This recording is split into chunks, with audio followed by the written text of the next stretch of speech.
Welcome bye channel. आज हम कक्षा 7 के भूगोल में पाठ 6 वायु की गतियों के संबंध में पढ़ेंगे। पिछले पाठ में हमने वायुमंडल के विषय में पढ़ा था, उसके घटकों के बारे में पता था, तत्वों के बारे में पढ़ा था। अब वायु की गतियों के बारे में पढ़ेंगे। वायु जब धरातल के साथ साथ जिस भी दिशा में बहती है उसको हम हवा या पवन कहते हैं। वायुदाब और तापमान का संबंध आपने पिछले पाठ में पढ़ा था। जब वायुदाब बढ़ता है तो तापमान कम होता है, जब तापमान ज़्यादा होता है तो वायुदाब कम हो जाता है। अपोजिट संबंध है। जब एक का पारा बढ़ेगा तो दूसरे का गिरेगा और दूसरे का बढ़ेगा तो एक का घटेगा। पवन की दिशा संबंधित सिद्धांत के बारे में बात करें तो धरातल पर चलने वाली पवनों की दिशा वायुदाब में अंतर और पृथ्वी के घूर्णन की दिशा में निर्धारित करती है। पृथ्वी अपनी ध्रुव पर पश्चिम से पूरब की ओर घूमती है तो दिशाएं हवा इसके विपक्ष में घूमती है, यानी कि पश्चिम से पूरब की ओर धरती घूमती है या धरातल घूमता है या पृथ्वी घूमती है, तो इधर पूरब से पश्चिम की ओर हमारी वायुएं घूमती हैं। इसे निरपेक्ष बल या कोरोलियास बल कहा जाता है। वायु के अपने मार्ग से विचलित होने की प्रक्रिया को विक्षेपण कहते हैं। इस विक्षेपण बल के कारण उत्तरी गोलार्ध में सभी पवनें अपनी दिशा से दाहिनी ओर पश्चिम की ओर तथा दक्षिणी गोलार्ध में सभी पवनें पश्चिम ओर यानी कि अपनी बाईं ओर मुड़ जाती हैं। इसी आधार पर फेरल नामक विद्वान ने पवन की दिशा संबंधित सिद्धांत मत का प्रतिपादन किया है। पवनों के प्रकार। किसी स्थान विशेष से चलने वाली विशिष्ट हवाओं को स्थानीय पवन कहते हैं। स्थल से जल की ओर, जल से स्थल की ओर चलने वाली पवनों को स्थलीय पवनें तथा जलीय समीर या पवनें कहते हैं। पवन जिस दिशा व जगह से शुरू होती है उसका नाम उसी दिशा के नाम पर पड़ जाता है। ऐसी पवन जो वर्ष भर एक निश्चित स्थान से चलती हैं उसको ग्रही पवन या स्थायी पवनें कहलाता है। इसके विपरीत जिन पवनों की दिशा वर्ष भर परिवर्तित होती रहती है उन्हें मानसूनी पवनें या मौसमी पवनें कहते हैं। इस आधार पर पवनें दो प्रकार की हैं। नंबर 1 सनातनी पवनें या स्थायी पवनें या नित्यवाहिनी पवनें, यानी कि जो एकदम स्थिर रहती हैं। दूसरी पवनें अनिश्चित या अस्थायी पवन या अनियतवाही पवनें। अगर पवनों के प्रकार के बारे में बात करें तो जैसे कि हमने बताया आपको कि दो तरह की, एक स्थायी और एक अस्थायी। अब स्थायी पवनों के बारे में बताएं तो व्यापारिक पवनें, पछुआ पवनें और ध्रुवीय पवनें, 3 प्रकार की हैं। और स्थायी पवनों के बारे में अगर हम कहें, अस्थायी पवनों के बारे में, तो ये हैं मानसूनी पवनें, स्थानीय पवनें और समीर। मानसूनी पवनें 2 प्रकार की हैं, ग्रीष्मकाल और शीतकाल की। आपने देखी होगी आपके यहाँ बरसात सर्दी में होती है, गर्मी में। स्थानीय पवनें 4 प्रकार की हैं, जिसके अंदर है चिन्नूक, सिरोको और बोरा लू। और समीर 2 प्रकार की हैं, स्थल से जल और जल से स्थल, जल और स्थल। अब हम स्थायी पवनों के बारे में विस्तार पूर्वक पढ़ें तो स्थायी पवनें वर्ष भर एक विशेष दिशा में बहती हैं और समान रूप से बहती हैं। इसका वितरण पूरे गोलार्ध पर है, ऐसा नहीं है कि ऊपर या नीचे है, पूरे गोले पर है। इनका उत्पत्ति संपूर्ण गोलार्ध के तापक्रम तथा पृथ्वी के घूर्णन से उत्पन्न वायुदाब, उच्च वायुदाब और निम्न वायुदाब से संबंधित है। अतः इनको ग्रही पवनें भी कहा जाता है। इनमें मुख्यतः मैंने आपको पहले ही बताया 3 हैं, व्यापारिक, पछुआ और ध्रुवीय, तीनों। अब व्यापारिक पवनों की बात करें तो इन्हें हम ट्रेड विंड भी कहते हैं। अन्यायवर्ती या उपोष्ण उच्च वायुदाब से भूमध्य रेखा निम्न वायुदाब की ओर व्यापारिक पवनें चलती हैं। इनकी दिशा नियमित होने के कारण प्राचीन काल में व्यापारिक जहाज जो थे, जो अपने पल्लों से चलाते थे, यानी कि जो ऊपर एक बड़ा सा पल्ल लगा देते थे, उसका संचालन इन्हीं की दिशा के अनुसार अपने व्यापार में किया करते थे, जिससे कि उन्हें जो समुद्र में जहाज को एक विशेष दिशा में बहने में मदद मिलती थी।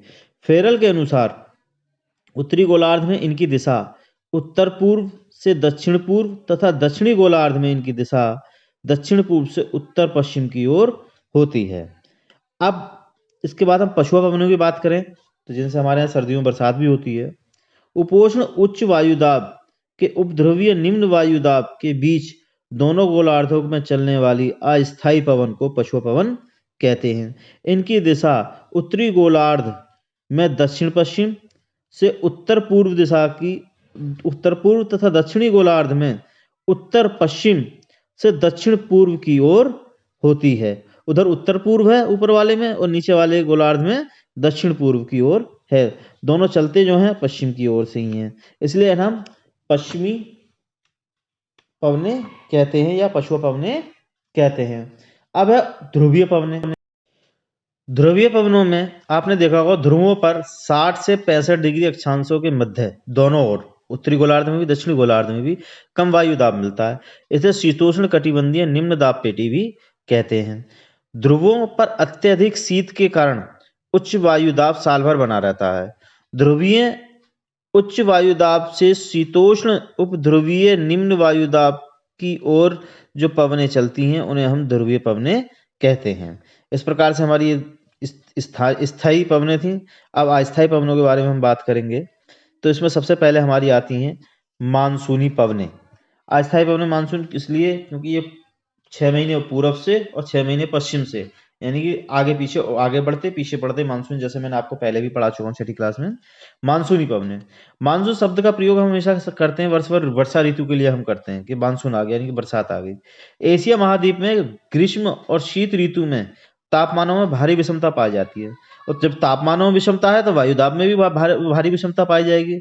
और आपको पता है कि पवन हमेशा निम्न वायुदाब की ओर चलती है उच्च वायुदाब की ओर से, तो इसलिए यहाँ पवनों में आगे पीछे ऊपर नीचे यानी कि अस्थायी रहती हैं, आगे पीछे इधर उधर होती रहती हैं। जैसे कि मानसून भारत में जून में आगे बढ़ना शुरू होता है, जो अरब सागर से बंगाल की खाड़ी होता हुआ और दिल्ली तक पहुंचता है आपके उत्तर भारत तक, और फिर जून जुलाई अगस्त सितंबर तक बरसात करता है। 15 सितंबर के बाद फिर ये बैक होना शुरू हो जाता है और बंगाल की खाड़ी से पुनः पानी लेकर के और तमिलनाडु क्षेत्र के अंदर दोबारा से फिर बारिश यानी कि पूर्वी तटीय पार्ट में दोबारा बारिश कर देता है। तो इसलिए आगे बढ़ते मानसून या पीछे बढ़ते मानसून भी हम इसे कहते हैं, और ये वर्ष भर बरसात करते हैं, इन्हीं को हम मानसूनी पवनें कहते हैं। इसके बाद दूसरी जो हवा है पवन है वह है स्थलीय समीर या सागरीय समीर, अर्थात लैंड ब्रिज और सी ब्रिज। लैंड ब्रिज आपको पता है कि जब धरातल जल्दी गर्म होता है जल्दी ठंडा होता है, तो जब गर्मियों में धूप पड़ती है तो धरातल तेजी से गर्म होता है और यहाँ पे निम्न वायुदाब बन जाता है, और इसको भरने के लिए समुद्र पे जो उच्च वायुदाब होता है वहां से हवा आती है, इसे हम कहते हैं लैंड ब्रिज। और जब रात को समुद्र धरती जल्दी ठंडी हो जाती है तो यहाँ उच्च वायुदाब बन जाता है, और क्योंकि पानी देर से गर्म होता है और देर से ही ठंडा होता है तो वहाँ निम्न वायुदाब बना रहता है समुद्र में। जब पवनें धरती से समुद्र की ओर चलती हैं तो इसे हम स्थलीय समीर या फिर लैंड ब्रिज भी कहते हैं। इस प्रकार ये दो हो गई। इसके बाद में अपना है स्थानीय पवनें। अगर हम इसके पार्ट देखें हम तो इसमें है स्थानीय पवनों के अंदर किसी भी विशेष स्थान में प्रचलित पवनों के विपरीत स्वभाव में चलने वाली विशेष प्रकार की पवनों को स्थानीय पवनें कहते हैं। इनका संबंध सीधा स्थान विशेष से धरातलीय बनावट से अधिक होता है तथा इसमें ऐसे गुण होते हैं कि उनको प्रचलित पवनों से शीघ्र अलग किया जा सकता है। ये पवनें गर्म ठंडी बर्फ से भरी धूल रेत युक्त होती हैं। भारत में स्थानीय पवनें लू हैं, जैसे गर्मी में हमने देखा है ना, यहाँ बहुत जोर से लूएं चलती हैं, गर्मी पड़ने लगती है जून जुलाई के अंदर।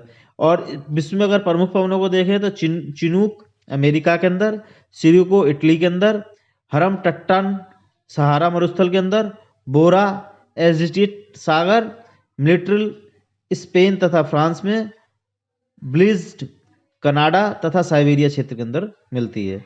इसके बाद में हम करते हैं चक्रवात की बात। साइक्लोन, गर्मियों में आपने भी देखा होगा कि बहुत तेजी से हवाएं हमारे चारों ओर बवंडर सा बनता हुआ आता है, खाली खेतों में धूल के एकदम उड़ने लगती है। कभी भी सड़क पे भी आपने देखा होगा तो बहुत तेजी से चौड़ी सड़क पर हवा घूमती हुई आ जाती है, इसे हम कहते हैं साइक्लोन। उष्ण कटिबंधीय चक्रवात की हम बात करें तो उष्णकटिबंधीय चक्रवात पृथ्वी के उत्तरी गोलार्ध तथा और दक्षिणी गोलार्ध दोनों में 5 से 20 डिग्री सेल्सियस के बीच में आता है, यानी कि 20 डिग्री के बीच में आता है। भारत में बंगाल की खाड़ी से उत्पन्न चक्रवात पश्चिमी बंगाल, उड़ीसा, आंध्र प्रदेश, तमिलनाडु, अरब सागर के जो चक्रवात है और महाराष्ट्र राज्य के समुद्र तटीय जो क्षेत्र है, इनमें जो हमारे देश में कुल क्षेत्रफल 8% ऐसा है जिन पर ये चक्रवात आते हैं। इन्हें चीन में टाइफून, मैक्सिको में खाड़ी में टार्नेडो, उत्तरी अमेरिका के अंदर हरिकेन और बंगाल की खाड़ी में चक्रवात कहा जाता है। आप विश्व के मानचित्र में ये चीजें देख सकते हैं। इसके बाद में शीतोष्णकटिबंधीय चक्रवात, ये चक्रवात 30 से 65 डिग्री अक्षांशों के बीच में दोनों गोलार्धों में आते हैं। ये आकार में अधिक विस्तृत होते हैं, परंतु पवनों की गति कम होने के कारण उष्ण चक्रवातीय जो उष्णकटिबंधीय चक्रवात हैं उनके अपेक्षा ये कम विनाश पहुंचाते हैं।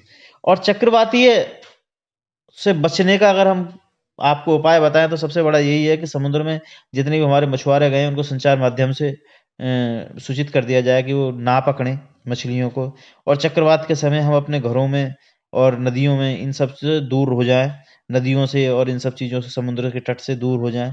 ये सबसे बड़ा हमारा उपाय है।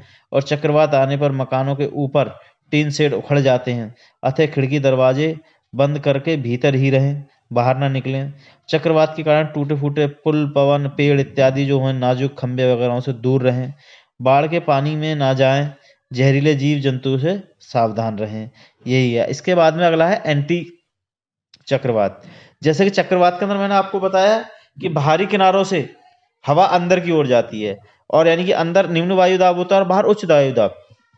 जबकि प्रति चक्रवात एंटी साइक्लोन के अंदर होता क्या है कि बाहर निम्न वायु दाब होता है और अंदर उच्च वायु दाब होता है, और वो अंदर की हवा बाहर की तरफ जाती है और वो उल्टी दिशा में घूमना शुरू कर देते हैं। यानी कि चक्रवात जो घूम रहे थे वो सुई की दिशा में घूम रहे थे, ये एंटी क्लॉक घूमते हैं, यानी कि सुई की विपरीत दिशा में घूमते हैं। इन्हें हम प्रति चक्रवात कहते हैं। इनमें पवन की गति धीमी पड़ जाती है, सामान्य मौसम रहता है। प्रति चक्रवात की उपस्थिति में चक्रवात की समाप्ति का सूचक है, यानी कि जब चक्रवात खत्म होने को होता है तो प्रति चक्रवात उत्पन्न हो जाता है। इस पाठ में इतना ही था। बहुत बहुत धन्यवाद। Thank you very much.